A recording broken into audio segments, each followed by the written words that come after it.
agenda for the joint board SIC meeting dated April 29th, 2021. Thank you, Dr. Wisniewski. Second was David Stribinger. Any discussion? If you can put up your electronic hand, board members, if there's any discussion. There being no hands up, we will vote. Just say your name and I guess Wads, yes.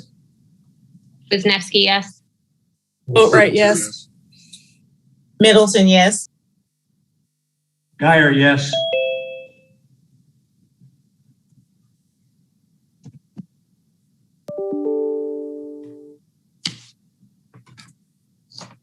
Got it. Okay.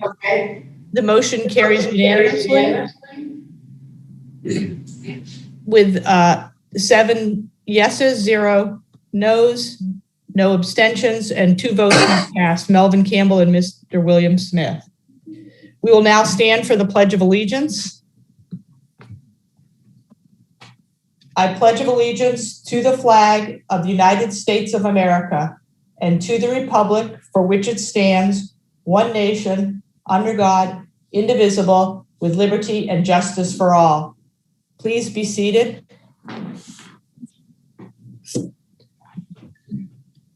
The media has been properly notified.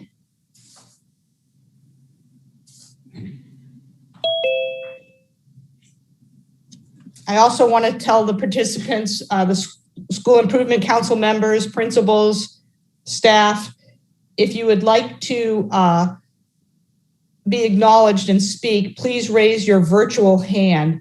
And the virtual hand is usually found at the bottom of the participants list.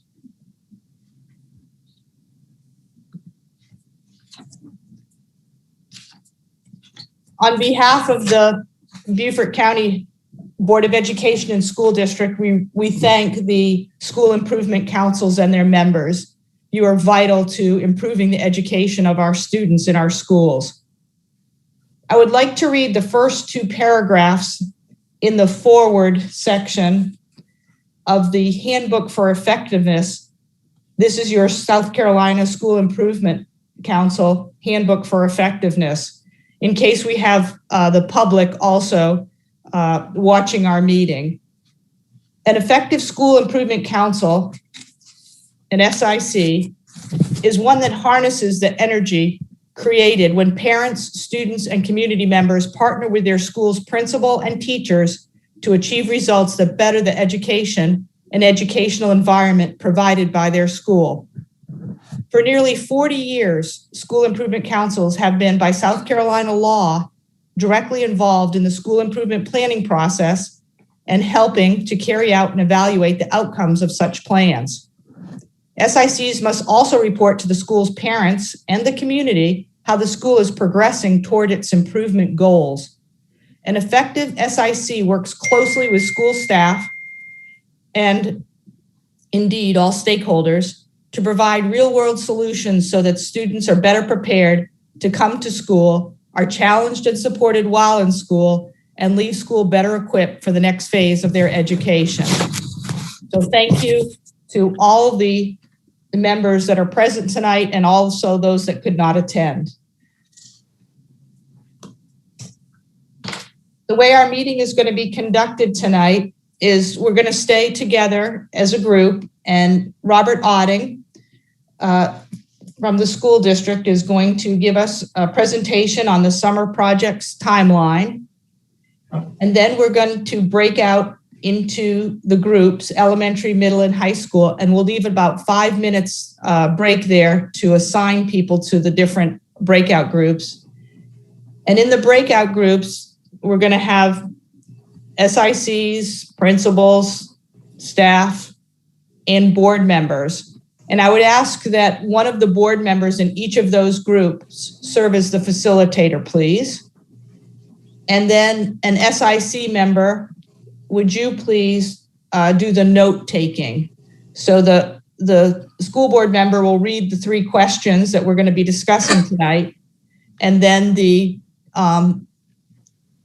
members participating in that breakout group can provide input, and it will be the School Improvement Council representatives that will be taking notes. The breakout sessions are going to be for 30 minutes in duration. And then we're going to come back together again as a group, the entire group, and we're going to report out on the different questions from each group. So we all hear what everybody has discussed. And after that, we'll have a future topics discussion and also the format of the meetings. Anybody with any questions regarding that? If you put up your virtual hand, we can try to answer. All right, there being none, I will turn this over to Robert Otting. Thank you, Dr. Quatts. Thank you for the opportunity to come speak with the SIC Council and the board about the summer projects. We're going to start with just kind of reminding everybody that in 2019, a referendum was passed by the voters, and you can see there the amounts and the projects that were approved. And where we are right now, as you see, we've spent a little over $50 million. It's about an eighth of the way through the entire project. And this summer is where we will really start to have our largest number of projects. So we're kicking into high gear as we go into the summer. Yes, you can go to the next page, Robin. So as far as the referendum so far, what we've completed, we came out of the gates with shovel-ready projects at River Ridge and May River, those additions. And since then, some of the other projects that you've seen have been the athletic fields at Beaufort High and Well Branch Early College High School, along with, we just completed the stadium lights at Hilton Head High School, a lot of athletic improvements at Beaufort High School, and then many security vestibules that have been completed. Beaufort High, Ladies Island Middle, Right Choices, Hilton Head School for the Creative Arts, and several playgrounds as well. Next slide, please. And I just want to, as far as the referendum projects go, I just want to make everybody aware that there is a group, they're called the CLOC, Citizen-Led Oversight Committee. They meet every Wednesday and they review the status of the referendum projects as far as the construction schedule and financial updates on where we are. And those are open to the public. So if you ever want to deep dive into what's going on with the referendum projects, those meetings are the first Wednesday of every month. Next slide, Rob. So what we have going on right now is a lot. And what you see this list are projects that are already underway and ones we're going to start this summer, and then ones that will start the design for next summer towards the end in the fall.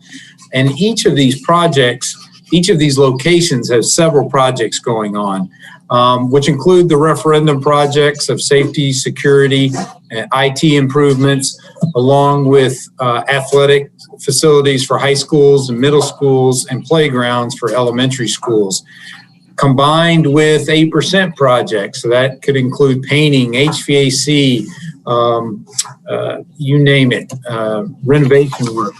All that is going to be going on this summer. You see the summer start projects we're going to get it underway, which include Battery Creek High School and Robert Smalls, which is the rebuild of Robert Smalls. Will begin, I call it late summer. So it's just going to be a busy summer. And unfortunately, it is a short summer. So we do know from the start we're not going to be able to get as much done as we would in a typical summer. So there are some projects that we've had to break apart.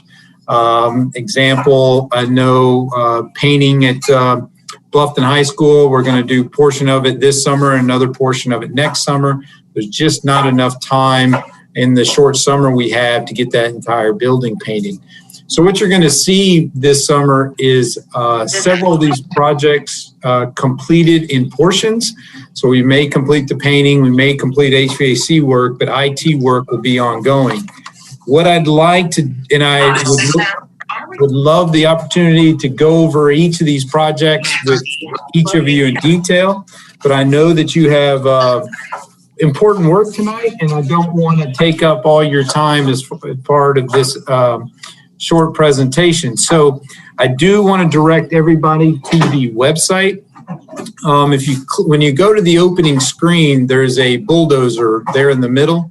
If you click on the bulldozer, it will take you to this page. And these are for the referendum projects. You'll see the projects listed by school. If you click on that school, you can go to your individual school, because I know everyone in their SIC groups is very interested in what's going on at their school. If you click on your school, Robin, the next page, it'll go to a school update report for each individual school. This example just happens to be Beaufort Elementary. It'll list the projects that are going to be undertaken. It'll list the dollars, what has been spent to date, where we are with the schedule, how we're phasing the project, and where we are in each phase. So I invite everyone to look at their individual school page on the website to get updates. And if you need for your SIC any additional information, please feel free to reach out to me. So with that, I'll conclude the presentation and take any questions that you may have, or however you're opening up for questions. Yeah, that would be fine. If anybody has a question, please click on your virtual hand and I'd be happy to call on you.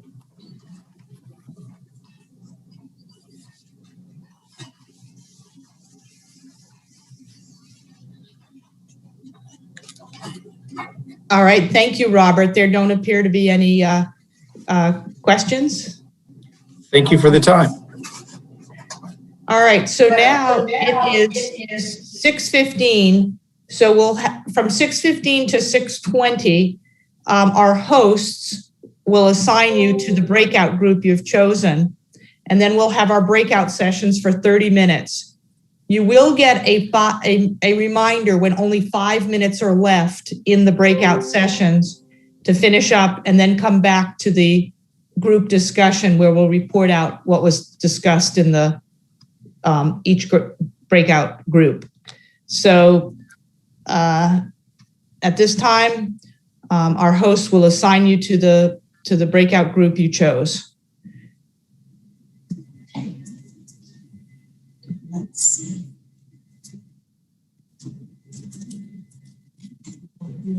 We're going to be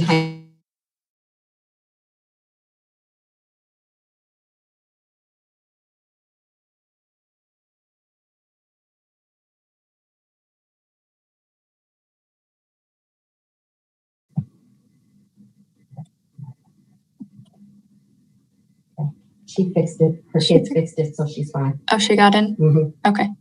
So do we... Hello, everyone that's still in the main room. I believe I had changed the settings so that you would be able to choose your breakout room. You guys hadn't changed your names to signify which room you wanted to go in. So I guess you can do that from now. If you're having trouble, please let me know and I can assign you.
I don't see my name on the list at all.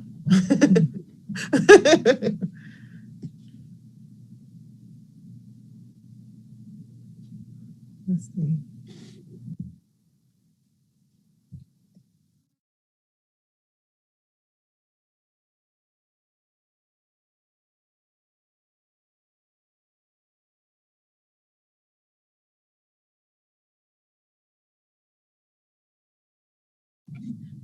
Dr. Rodriguez, is there a room you'd like to join?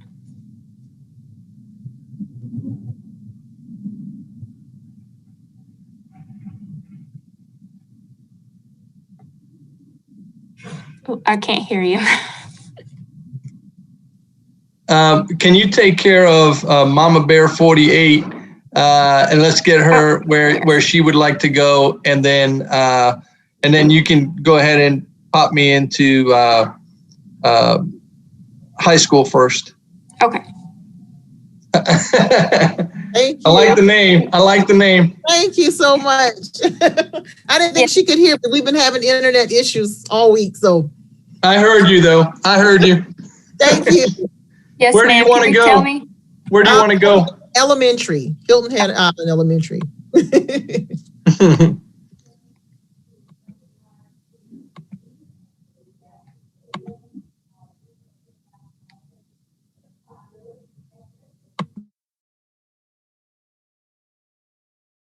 One of those gatherings that we anticipate will have in excess of 250 people or more, right? And so one of those things is we want to, first of all, communicate in advance to parents and families or expected attendees what the safety protocols will be. The second, obviously, will be fairly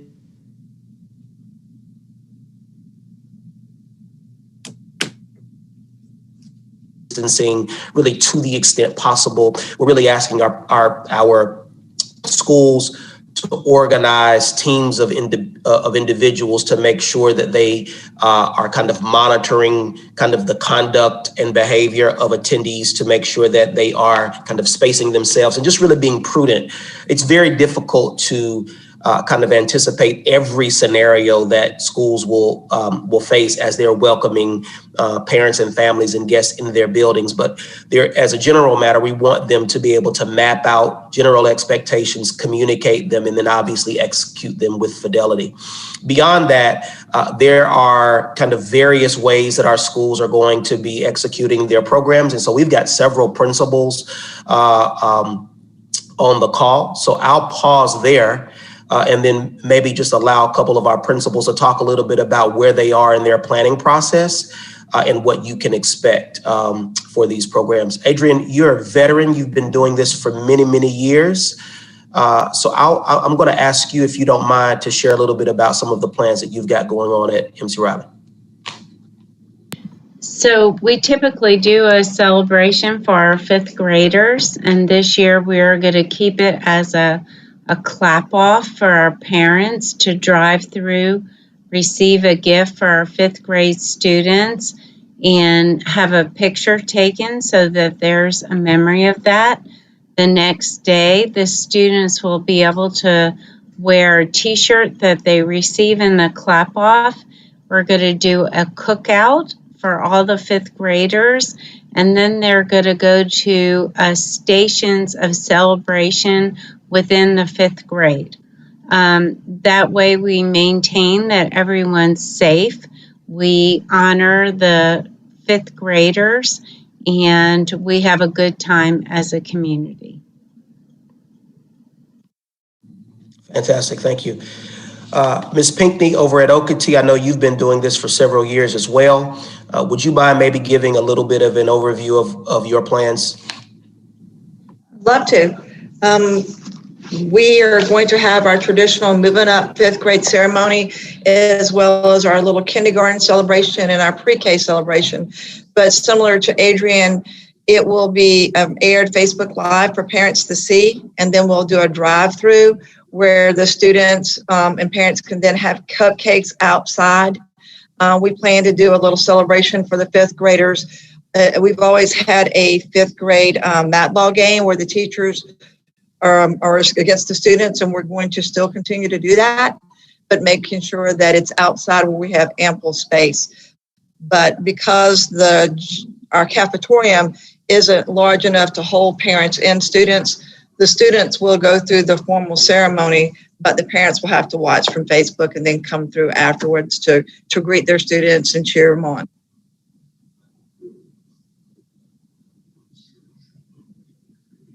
And it'll be very similar to pre-K and kindergarten.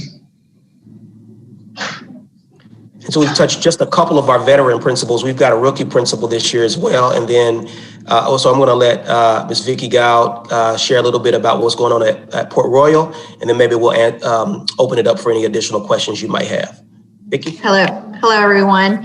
At Port Royal Elementary School, we actually have a little bit of a luxury when it comes to this pandemic time, because we are a much smaller school with a smaller graduating class of fifth graders, and actually each grade level is a little smaller. So we're trying our best to make it as traditional as possible. We're going to move forward with our fifth grade ceremony and invite parents to come to the school. We're going to try to do it outside and have groups, family members sitting spaced apart so that we are paying attention to the social distancing requirements, but we are going to try to have a traditional graduation or moving up ceremony for our groups of kids. We're really looking forward to seeing families on campus really for the first time this school year.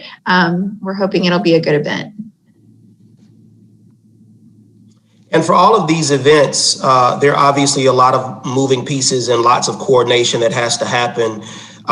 Can you, Dr. Corley, share a little bit about what your communications plan will be for your parents and families so that they are very clear about what to expect on the days of these moving up events?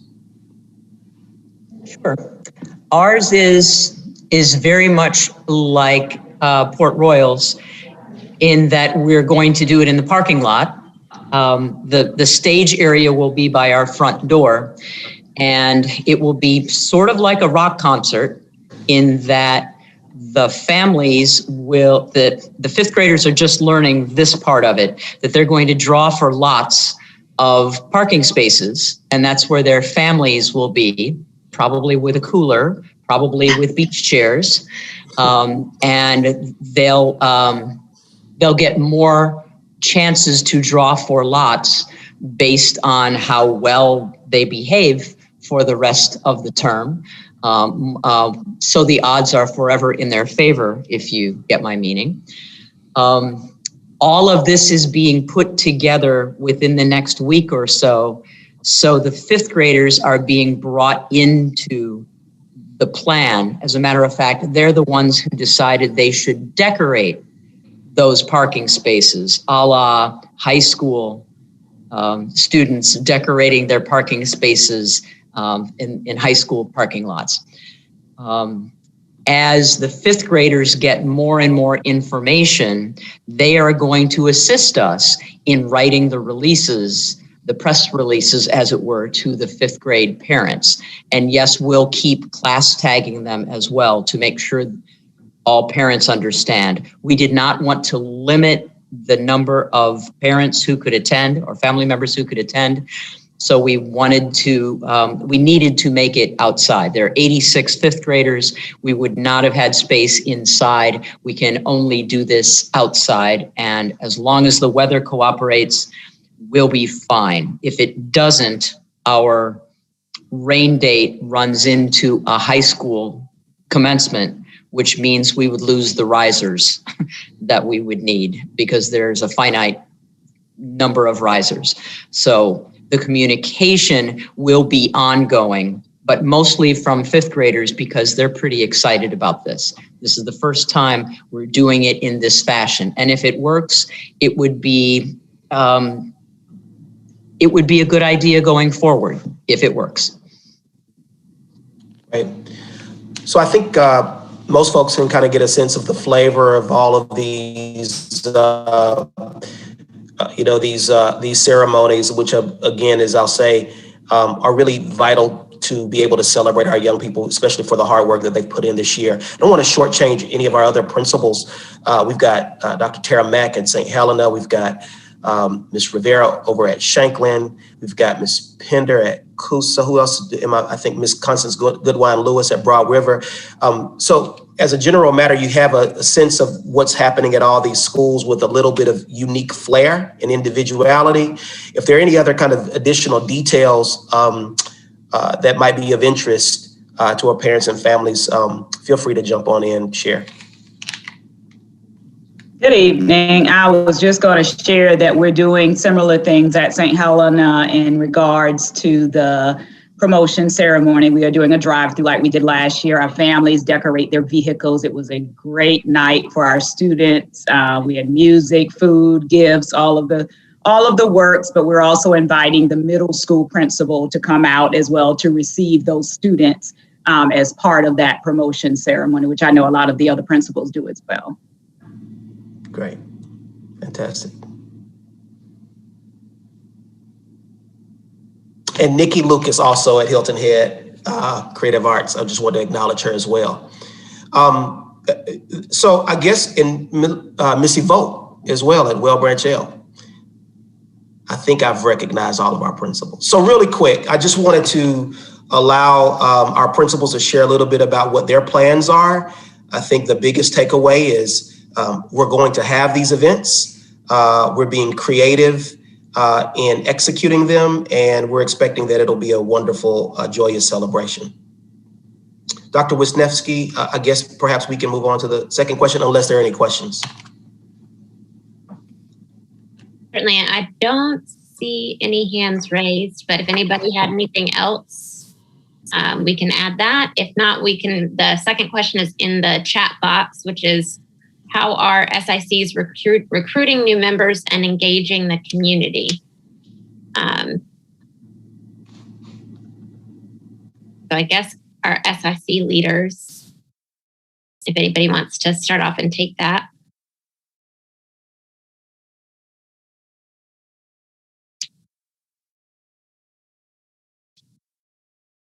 No. I can start if nobody else wants to. Okay, that'd be wonderful. Thank you. Is it Kira? Yes, it's Kira. I'm actually from Okatee Elementary, and it's funny. It definitely has created a lot of challenges and everything going forward this year, but it actually opened up some opportunities as well, because we noticed with having our meetings during Zoom, as far as in person, we've been able to get more parents involved. We actually had our last home, it was kind of funny because we had a parent that didn't realize it was an SIC. So however we sent out the Zoom invitation that time, it just promoted a lot more to do it. They thought maybe it was about their child specifically, and they were rest assured that it wasn't. But it was great to get so many new people on board and explain to them what SIC was and what we do. So having those Zoom meetings did actually kind of work in our favor this year. It just allowed more opportunity for people to come. The other thing is that by doing so many of our events through the Facebook Live, I think that also allowed for more people to be able to stream, grandparents, things like that, that wouldn't have been able to attend either because of work schedules or space available or what have you. So some of those things have actually worked as a benefit for us. Awesome. And what about engaging the community in other ways besides just parents? What about from businesses or special initiatives or anything like that? Has there been anything that you'd like to share from this year, or anybody else that you'd like to share that came across in the last year? I think that with the businesses, it's just been, really reaching out to the parents that might know businesses and explaining to them some of our needs, whereas sometimes people, aren't aware of what the needs could be, and having our teachers create, we had our music teacher, since they weren't able to do chorus, wanted to teach ukulele. So she went out and got a grant. So it's even just putting that information out there more publicly, that now people are saying, oh, I know somebody who's at this business that could sponsor. Or, there's definitely been lower turnout from businesses than before, but it's just kind of finding those creative ways to get to know them. And I think just sharing more information has allowed for it to kind of filter through. Thank you for that. Does anybody else have anything to add about how they're recruiting new members? Is there anything different that you had to do that you saw more success with? I'm Sarah Owen, and I'm the proud principal of Hilton Head Elementary. One of the things we did this year was the demographics of our SIC members weren't necessarily commensurate with the demographics of our school.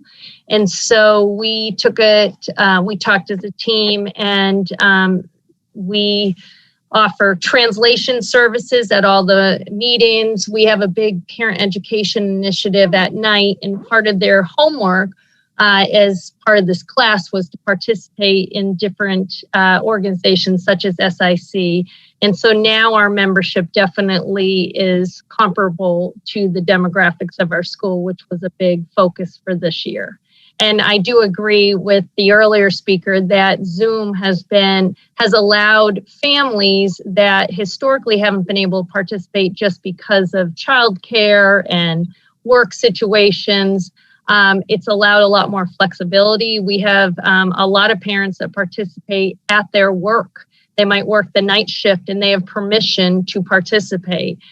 So that's been a really good option that I think will continue post-pandemic as an alternative to scheduling conflicts that we've had.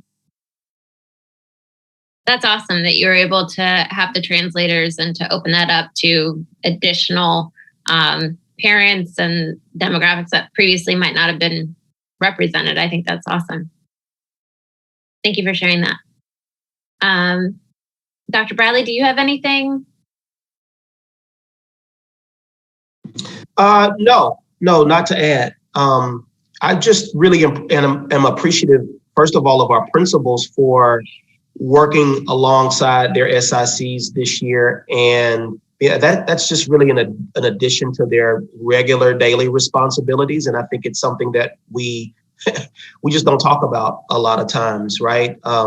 The work that principals have to do around engaging their families, engaging their communities, engaging in a very meaningful way with their SICs. And we just don't acknowledge it enough. And I just wanted to take a moment to say that to them this moment.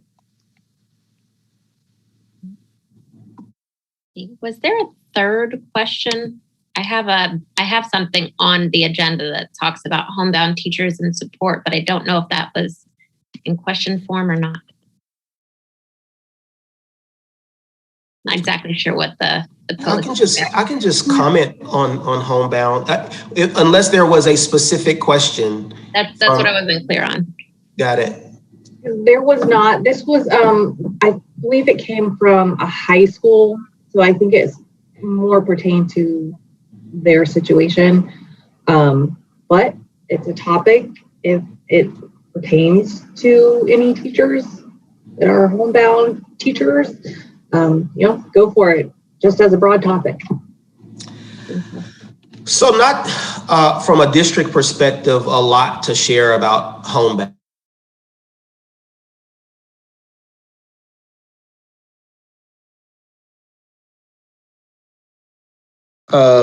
Focused on this year as part of one of our SIC goals has been the teacher retention piece to align to the district strategic plan. And part of that, obviously, we all have Teacher Appreciation Week coming up, and usually our PTOs spearhead a lot of that. So what we actually did last month for our SIC meeting is we actually held a joint SIC PTO meeting where we combined both groups together so that the SIC could just be able to have an opportunity to engage with the PTO about how we could support them and their efforts. And the two groups could partner together, because what we see is, PTO meets from 5 o'clock to 6 o'clock, SIC meets 6 to 7, and there's not a whole lot of overlap between the two groups. And so by actually hosting a joint meeting, we actually kept the night to just 1 hour, which was nice. And it also got everybody together kind of on the same page in the school, working towards one common goal and purpose. One other thing that we've done as an SIC is, as a few others have shared, is just reaching out to local businesses to support our efforts with teacher retention. for just simple donations, little things that we can slide into a teacher's mailbox, or giveaways that we can hand out to teachers. So those are some of the things that we've done for community engagement and increasing SIC participation. Thank you. This is Liz Maffei. I'm the chair at River Ridge. I was just going to piggyback on some of what Mr. Ryman said, and also what others had said. At our most recent meeting, we had a discussion about the decline in membership, which prompted me to reach out to friends that I have at multiple schools. I believe I spoke with somebody from one of the middle schools, but several of the elementary schools, just to see if they were seeing the same thing and what ideas they had, what had worked in terms of increasing membership. And some of what we've talked about tonight seemed to be some of the hot topics. One being putting together the PTA meeting with the SIC meeting, just to draw a few more people in. And one suggestion that came out of, I believe, one of the high schools was to link some of the hot topics, I guess, that were going on at the time, graduation, anything that was going on that was a big, important topic for parents at the school or students at the school, and that they felt that drew in people, at least for those particular meetings, some of who would then start coming to more of the meetings. So it seemed everybody that I talked to was seeing a very similar thing to what we are seeing at River Ridge this year, which is just a handful of parents and a handful of teachers. But some of the strategies that they were trying seemed to be helping at least somewhat to draw in membership. Okay. Thank you. Ms. Middleton, at Well Branch Middle School, we actually meet as a cluster. So Well Branch Elementary, James J. Davis Middle School, and high school, we all meet together on the first Monday of each month. The first 30 minutes, of course, we meet with all of our cluster information, concerns. And we do this because we all share pretty much the same families. So instead of bringing them back, 3 times a month, we try to do it all together. But after our SIC meeting, we break off into our small subgroups of high school, elementary and middle. Then we have our own more personal discussions about what's going on in our individual buildings. And that works best for us. Again, time is precious, and we try to make sure that we do whatever it takes to make it a little easier on our families and also get the word out about what's going on. We're fortunate that we're able to partner with some of the churches in the community and the Sheldon Township that supports us on a regular basis. Hey, Dr. Campbell, I'm a little disappointed you didn't give me the idea about the page, but Mr. Shipsey, I need to be on that page, so I'm going to join because I am definitely a product of Ladies Island Middle School or junior high when I was there. So that's a phenomenal idea, and I think that's another way that we'll be able to get more parents to come back and assist here at the school. Very good. Thank you.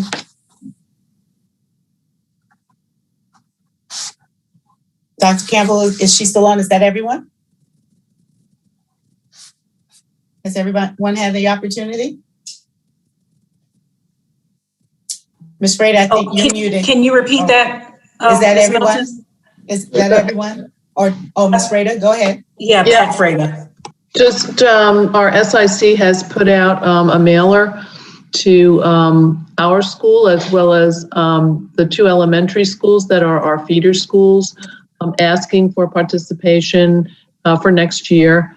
We also take advantage, and hopefully we'll be able to do this in person this coming fall, where we do a back to school registration, and normally both our PTA and our SIC are present there to allow people to take the opportunity to join at that point in time also. So those are 3 different, options that we have right now.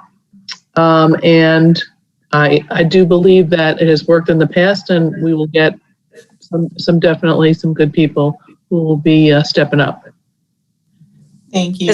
Ms. Middleton, I'd like to add something. I know you have a short amount of time, but this year we really engaged our community, specifically our barbershops. We did the boys, books, and barbers, And so we put books in barbershops around the community. We identified 12 barbershops within our district. And we actually had an opportunity to speak to the barbers before we implemented this initiative. And many of them are engaged in the community. They want to connect with children, but we haven't really defined how to connect them. So this was an initiative that they could wrap around, and it really supports many of our schools' initiatives and also our strategic plan. So I think we need to think outside the box and not just think that they're going to come to us, and we need to go to them and find ways that we can engage, but do it in the reverse order rather than expecting people to come to us, but really engage and go to them. Another avenue is our ecumenical partners. We have identified them. I think with COVID, we've not had that this year, but twice a year we meet with our pastors. You're frozen, Dr. Campbell.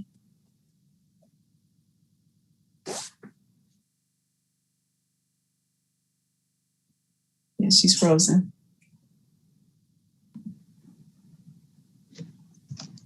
Okay. I think her internet connection might have gone out. So everybody is still here with us. So when she comes back, we can finish that. The last question was homebound teachers. It was homebound teacher support. How are you support? I think that was one of the questions. Hold on for a second. Let me look that up to make sure. I see Mr. Lawton shaking his head. It was a question about Yes, homebound teacher support. So I needed to get some clarification on that one. But Mr. Lawton, if you're shaking your head yes, and you know how to respond to that, go ahead. Well, I was shaking my head yes, first of all, because yes, that was one of the questions.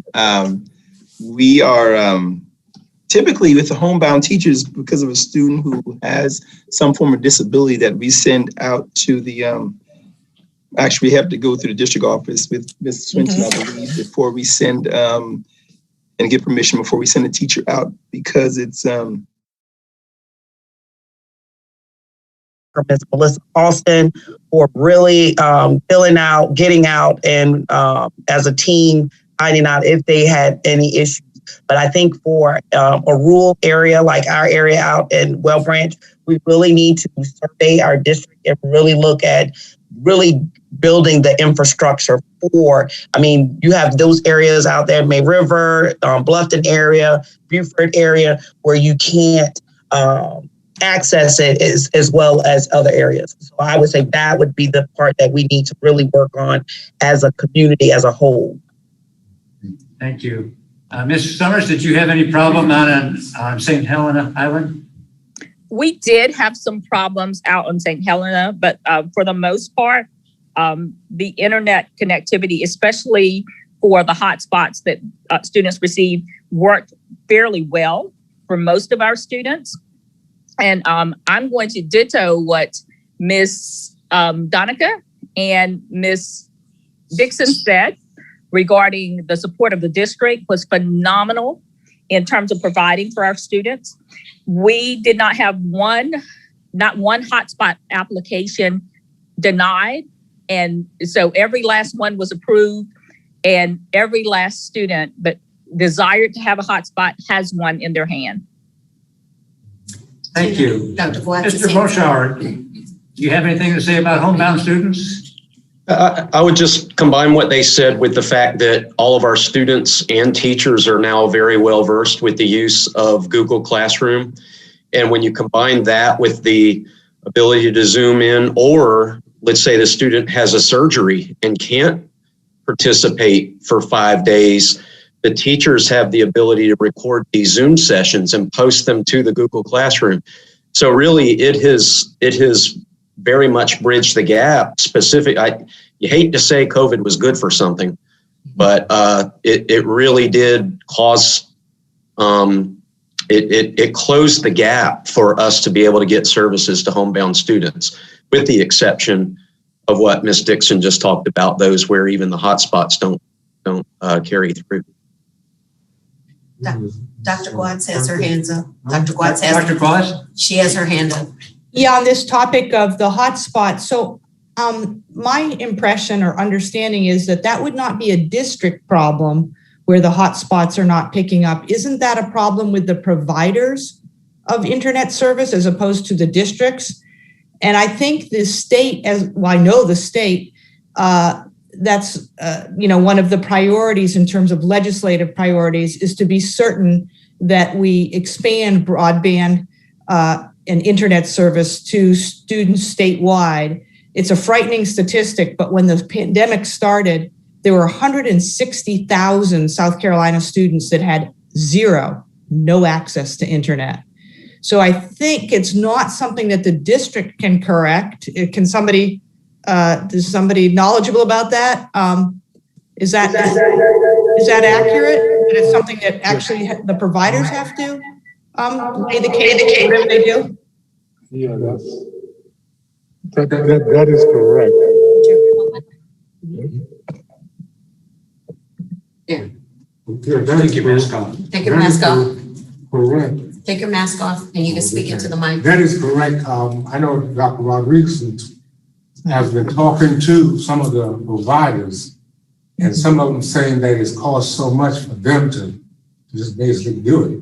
So I would hope that the governor and also the federal government would give us enough funds to do that.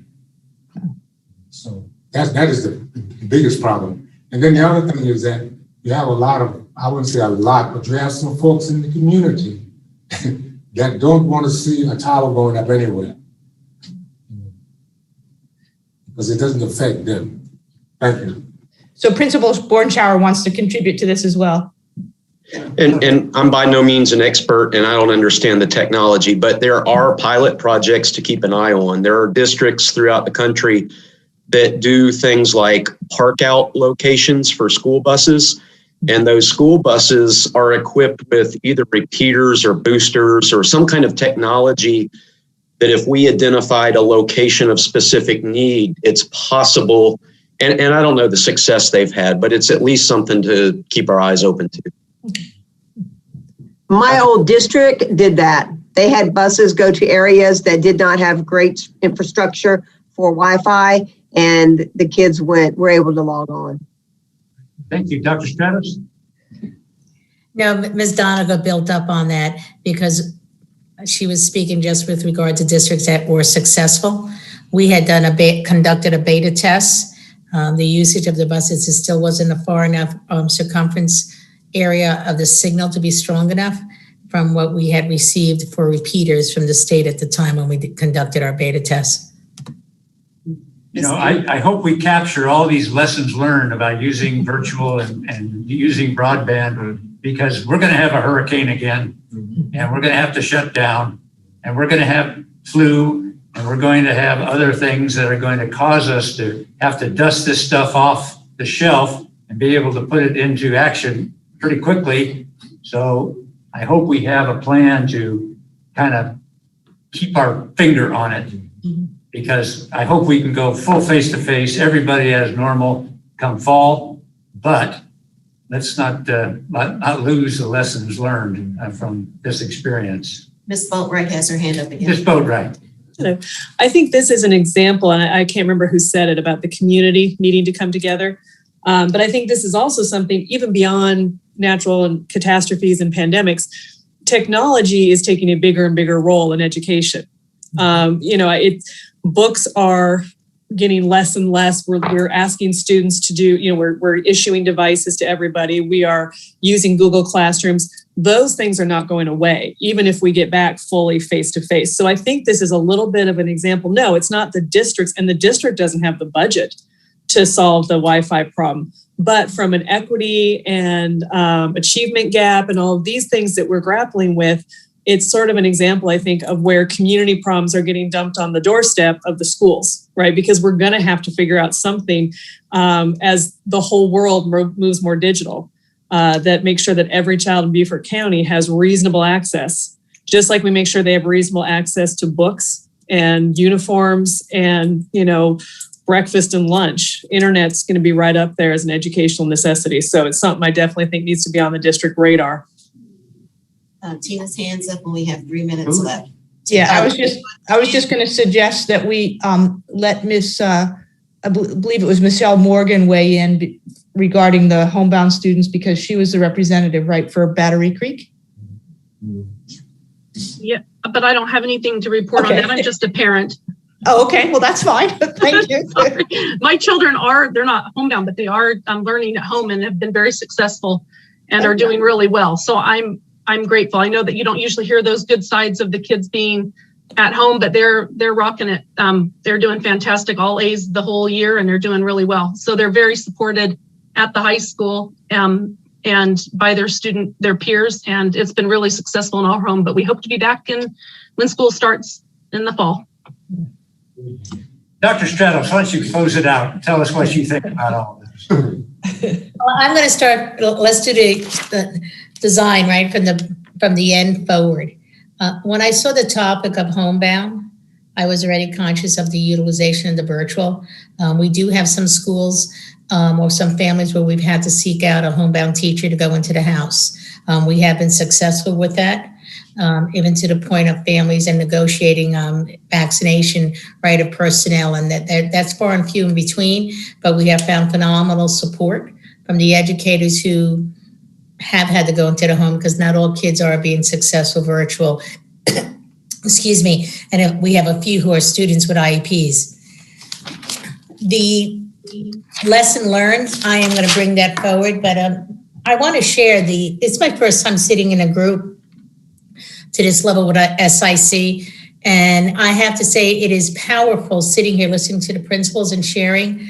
I want to make a commentary. You are never just a parent. Our job is to take care of you and your children. So I wanted to say thank you to that for that, ma'am. It really is about you and your family. And you could see that it attests all the principal and our board members who are joining us this evening. I do want to ask you, when we report together, do you want me to just give a quick summary of the similarities? Because I have taken detailed notes for each of you.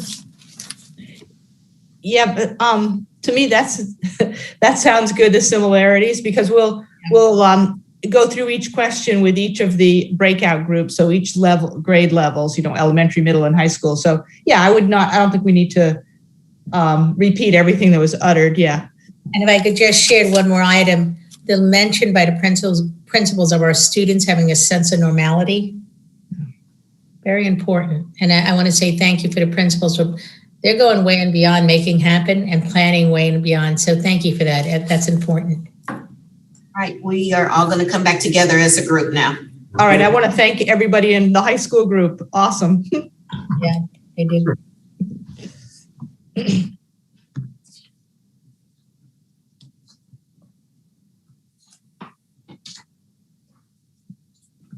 Thank you, Ms. Robertson, Ms. Dantzler.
So Molly, please let me know when to restart. Everyone should be back in the main room now. Okay. Well, thank you. We're now on the portion of the agenda where we're going to have the reports from each of the breakout sessions. And I just want to say I personally attended the high school breakout group, and we had great discussions and a lot of good information. And I would like to thank Mr. Colonel Geyer for leading that as discussion, and for Mary Stratos being the note taker. So the first question was about graduation and moving up ceremonies. So we'll start with the elementary school breakout session to give us their report. Thank you, Dr. Gwads. I'm going to hand this off to Ms. Sutton, who's our great principal at MC Riley. She was going to give us a synopsis of what we talked about. Well, the main part of the overview is that creativity abounds. Everyone had a different strategy, but the focus of each strategy was to involve parents and students in a unique way to honor their achievements. Most of the schools are going to involve an outdoor setting, the opportunity for parents to see their children receive awards, and also to be a part of the ceremony, but to honor those CDC guidelines. Each school was going to celebrate within the school with the students so they felt special as leaving. And many schools talked about having the receiving principals of middle school present so that the students would feel welcome from the get-go.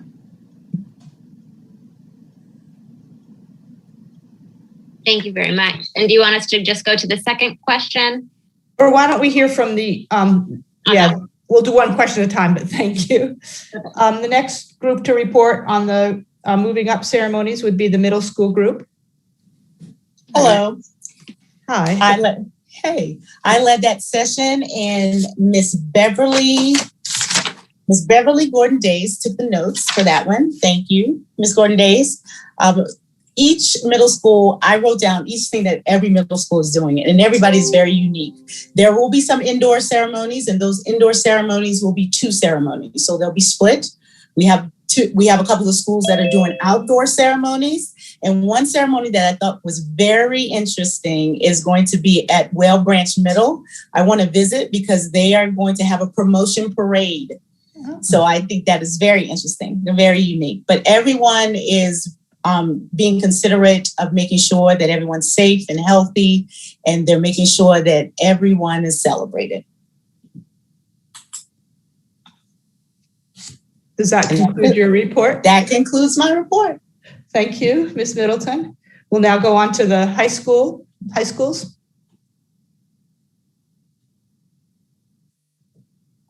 Ms. Stratos, I believe. Dr. Stratos? Yes, ma'am, Dr. Watts. I will share. We were facilitated by Colonel Geyer. We had membership of board members, obviously, within our group, and we had a large amount of commonalities. One highlight was pushed forward that our principals are meeting collectively, not with regard to graduation. They have shared that parent notification has gone out. 6 tickets will be utilized for graduation. Award nights are going forward. Everything predominantly are outdoor activities. They are continuing with the tradition of the senior passing of the mantle of the leadership of senior class to the junior class. College Day will continue. We also have recognition within our schools in the areas of academics, athletics, and military. There was conversation with regard to the scholarship recognition as well at one school in particular. That same school, May River, conducted basically a beta test of ceremony outside to see how they will be able to work the graduation. Senior proms have happened and are continuing to happen. Majority of the cap and gowns have been distributed. And one of the very strong highlights is that our high schools are also conducting voter registration of our students in partnership with the League of Voters, Women's League of Voters. Thank you, Dr. Stratos. Yes, ma'am. All right. So now we're going to go on to question 2, which was how are the SICs recruiting new members and engaging the community? Well, let's go the other way. We'll start with the high school. So we'll let you go first, Dr. Stratos. Yes, ma'am. So one thing that came out is an increase of participation with having Zoom. I think that was an overall collective sentiment that was shared by the high school principals. One high school that was reported to us through Colonel Geyer was a partnership with the local newspaper with regard to publishing the SIC, the School Improvement Council dates. I'm sure the other principals heard that and listened carefully. One of the questions that was posed by Ms. Boatwright was a 1 to 10. status, tell me, how was the change of having Zoom? So there could be some type of range and a gauge. And it was very positive. One school in particular, Beaufort High School, had a significant increase of participants. One other school, May River, shared that they're utilizing a hybrid participation in both modalities. Whale Branch shared that they do something very unique where they meet in cluster, and they have predominant cluster meeting first, and then each respective principal meets with questions and needs of their parents in the community. I think one of the questions went forward as well regarding PTO and volunteers, and Ms. Charity Summers shared that at this time we had a limitation of volunteers within our school, but I'm confident that the principals will continue at the growth of volunteers through PTO and their other organizations. Thank you, Dr. Stratos. Yes, ma'am. We will now have this question addressed by the middle school breakout, Ms. Angela Middleton. And I'll pass this one on to Ms. Beverly Gordon-Days so she can report out on this one. Thank you. Okay. Can everybody hear me? Yes. Okay. So for the most part, all schools was relying on, performing virtually. I kind of wrote my notes a little differently because I wrote mine individually based on what everybody said. So again, for the most part, all schools had meetings virtually. I also have where Robert Smalls want to try to go back to face-to-face in the upcoming year.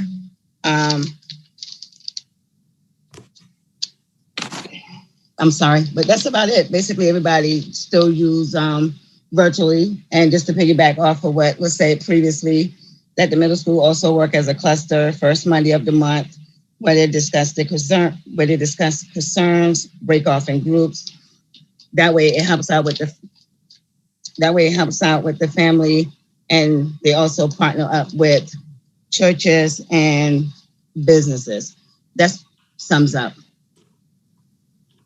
And I want to add to it, to get the community involved, Ladies Island Middle School, they have developed a Facebook page for their alumni because they go as far back as 1984, because they've had elementary school, middle school, and junior high school. So to get the community involved, they set that up. Another thing that they did, and Dr. Campbell was talking about what was being done across the community, but Boys for Books and Barbers. She talked about the 12 barbershops that they have books in. So that's one of the ways that they're trying to get the community involved, and especially with the School Improvement Council. And that concludes our report. Thank you. So we'll go to the elementary school report from Dr. Wisniewski and Principal Sutton. Thank you. Most of the elementary schools used a hybrid approach where they had in-person meetings as well as Facebook Live and sharing it on video. And they felt that helped reach parents while they were in the workplace or doing other activities, and actually expanded the involvement of parents. Jamie Pinkney wanted to talk a little bit more about that. One of her parents shared that that was a special benefit that they felt this year.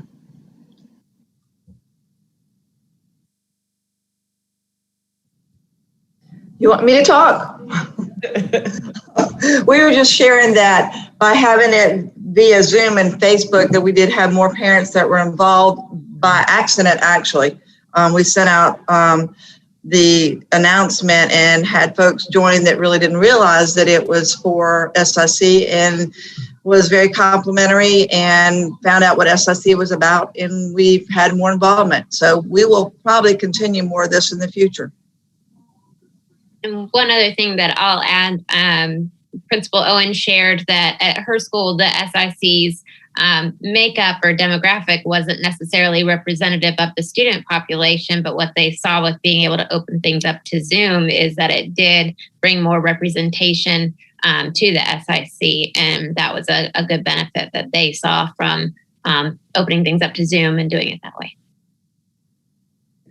So it sounds like the common theme is that the pandemic may have actually helped increase participation with our SICs via virtual meetings. And it sounds like perhaps that's the way it should continue going forward, or at least virtual be an option for the SIC meetings to continue the increased participation. So now we're down to our third question, which was regarding homebound students, their support, and teachers. And we'll start with the middle school level. Ms. Middleton. Ms. Beverly Gordon Days, I'll pass this on to you and then I'll add to at the end. Okay. Thank you. Well, many of the middle schools in the area didn't have to utilize the homebound teachers, being that classes this school year was being taught virtually. However, what I have is at Whale Branch Middle School, they made well-being checks to the students.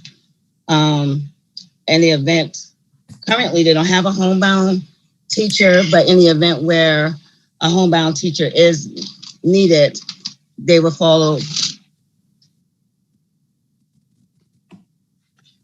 I'm talking and I was on mute. I do apologize. Yeah. Just for a few seconds, you were on mute. I was. Okay, so I don't have to repeat. No. So for the most part, most schools do not have a homebound teacher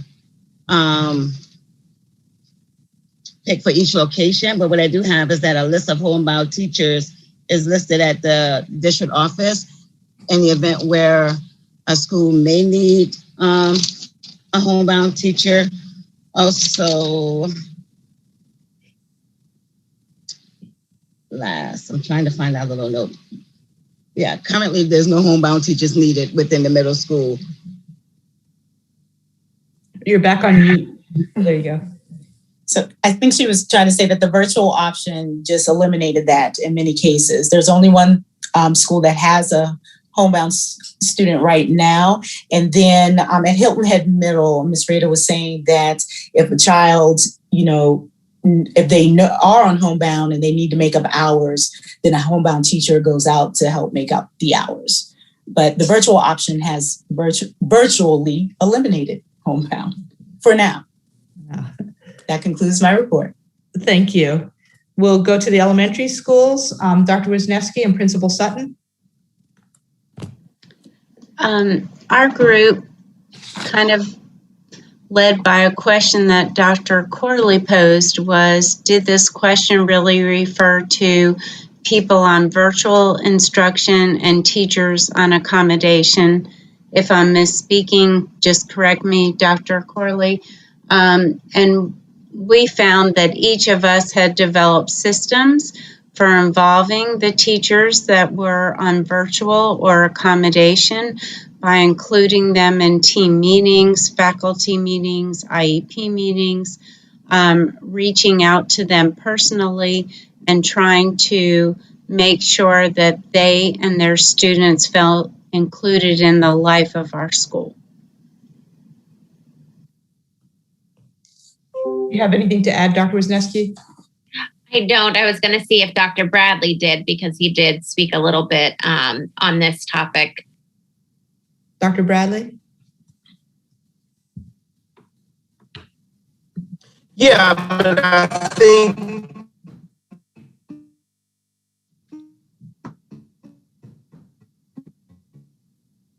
we don't hear you.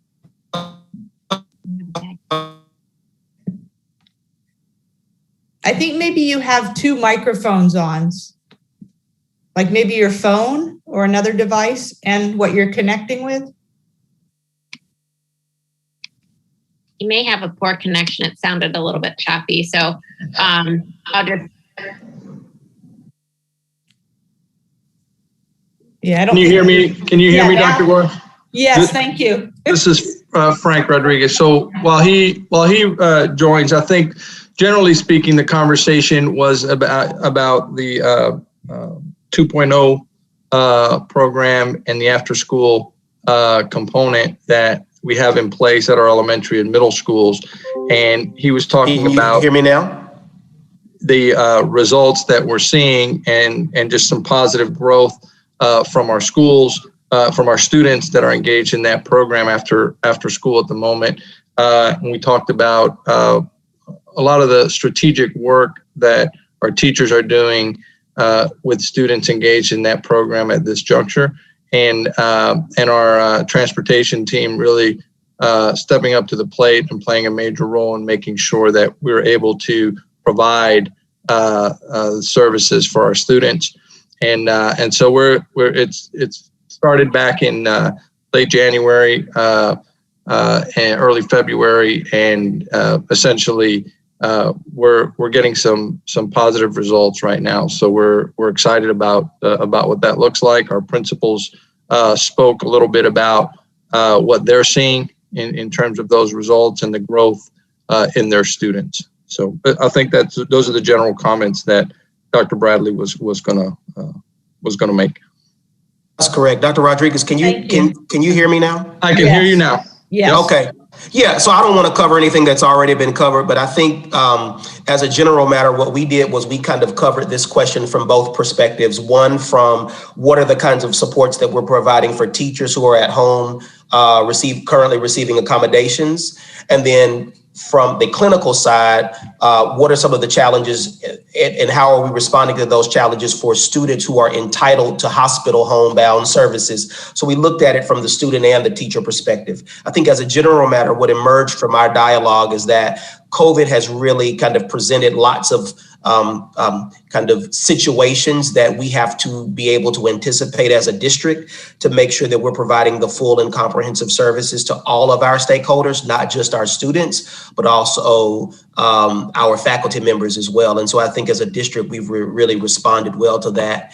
And ultimately have come out, I think, in a pretty good place. And again, we took a little bit of additional time to talk about 2.0, which is our school extension program that has been organized this year in response to learning loss as a result of COVID. And just like Dr. Rodriguez said, our schools have executed this program really well. We've had really departmental collaboration to make sure it's working from an operational standpoint. And more importantly, our schools and our principals have really executed their school extension programs to a T. And as a result of that, we're really excited about the good results at the end of the school year. Thank you, Dr. Bradley. Absolutely. So now we'll go on to the Dr. Stratos for the high schools and homebound teachers and support. So I think commonality that has come from each division, elementary, middle, and high, is the benefit of utilizing Zoom for virtual, meeting the needs of our students. That conversation was confirmed across the board amongst our principals. Kudos was passed from principals regarding the social worker and the work provider and the distribution of the hotspots. Each principal shared the support that they received from the district was wonderful. But a question came up with regard to infrastructure and the need, and there was discussion in that area with, does our infrastructure really meet the needs of our students? And two particular areas came up regarding Whale Branch and St. Helena. And the conversation was directed towards that this is like a legislative priority, that we should be pushing support in that domain. I want to share that we also had conversation or reminder to take a visit for lessons learned that was brought forward from Colonel Geyer, that as we note the success of working in virtual, surprisingly, some positive things come out of a pandemic, but let's recognize that we have hurricanes, opportunity to, we may have to shut down, flu season. So let's make sure that we keep these items in memory and the skill set. Thank you, Dr. Stratos. Yes, ma'am. So thank you to each of the groups for your reporting. Nicely done. So our last item agenda is future topics and or format. And if anybody would like to make suggestions, could you please just raise your electronic hand so I can call on you? We have about 70 participants right now. Ms. Middleton. Thank you. One of the questions that came up in our group was a topic that needs to be discussed is how will classrooms be set up for next year? so that teachers are already talking about, how is it going to look? So that's something that we definitely need to talk about. Thank you. You're welcome.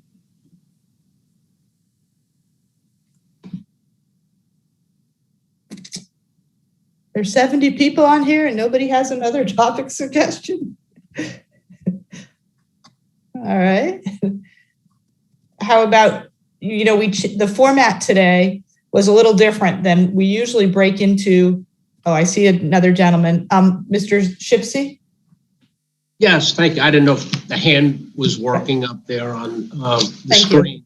I got about a half a dozen topics, but I'll just give you my top 2 right now. That sounds perfect. Yeah, I really think we need to, as an SIC and board members and district personnel, really get into the discussion of teacher retention.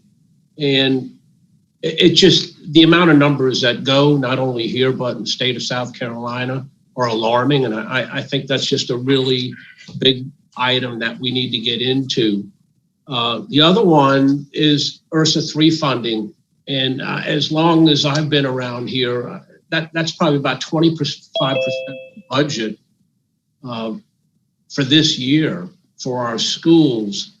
$50 million is a lot of money. And I think we need to have teacher input, school input, community input, and just get some thoughts. That's an awful lot of money. So for future SIC BOE meetings, those 2 of my topics that I would like to see brought up. And I thank you. Next, thank you, is Liz Maffei. I'm sorry if I mispronounced your name. No problem.